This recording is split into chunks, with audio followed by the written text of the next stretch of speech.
বিসমিল্লাহির রহমানির রহিম। আশা করি সবাই ভালো আছেন। আপনারা ইতিমধ্যেই দেখতে পেয়েছেন যে যুক্তরাষ্ট্রে ডক্টর ইউনূসের সফরকে কেন্দ্র করে আওয়ামী তাণ্ডব, সেখানে নজিরবিহীন তাণ্ডব তারা চালিয়েছে। এমনও শুনতে পাচ্ছি যে এনসিপির নেতা দুইজনকে হত্যার পরিকল্পনা ছিল। এর পিছনে কারা ইন্ধন জুগিয়েছে?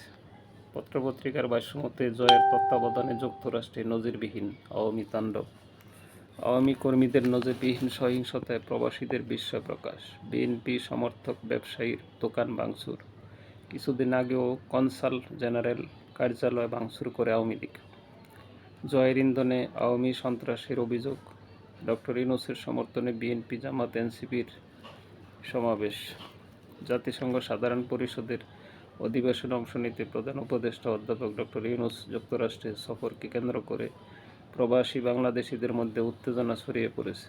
যুক্তরাষ্ট্রের নিউ ইয়র্কে বসবাসরত জুলাই বিপ্লবের সমর্থক বিএনপি, জামাত ইসলামী, এনসিপি সহ বিভিন্ন দল এবং কার্যক্রম নিষিদ্ধ আওয়ামী লীগের নেতাকর্মীরা মুখোমুখি অবস্থান করে। এরপরে আরেকটি খবর যে সেখানে আপনারা দেখতে পেয়েছেন যে ডাক্তার আব্দুল মোহাম্মদ তাহেরকে ঠিকই জামাতের শিবিরের কর্মীরা স্কট করে নিয়ে গেছে। সেখানে আমার প্রশ্ন, এত বড় দল বিএনপি, তারা কি করেছে?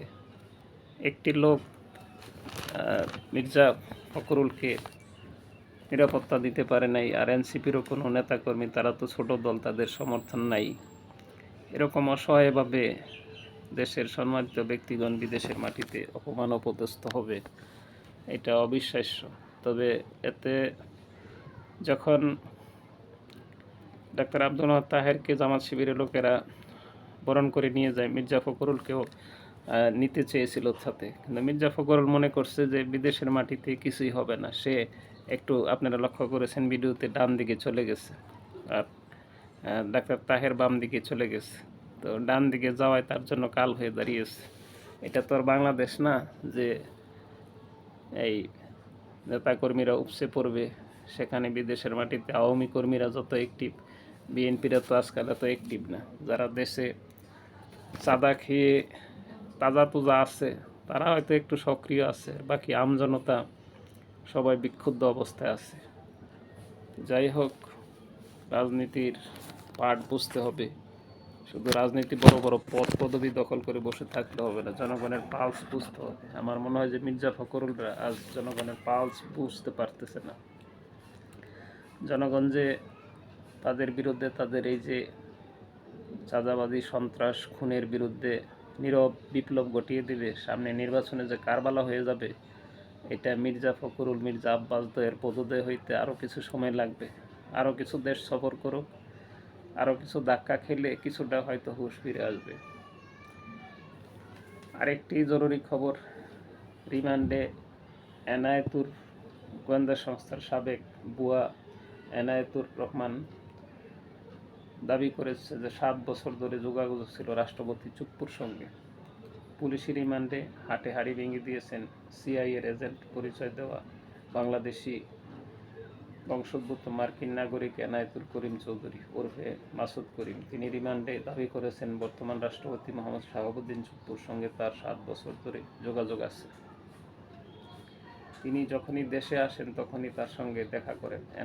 এনায়েতের দাবি, রাষ্ট্রপতি চুপ্পু তাকে বিশ্বাস করেন, তার কাছে তিনি দেশি বিদেশি বিভিন্ন খবর জানতে চান।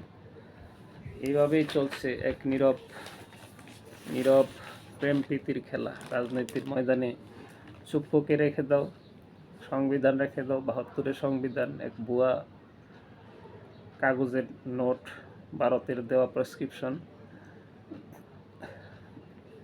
তারপরে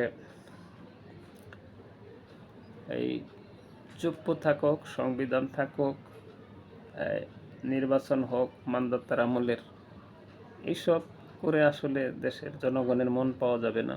জনগণ ইতিমধ্যেই যেটা সত্য, ন্যায়, সঠিক, সেদিকেই ধাবিত হবে। আল্লাহ তাআলা মানুষকে জ্ঞান বুদ্ধি দিয়েছেন, মানুষ ভালোটা বুঝে, অন্যায়টা বুঝে।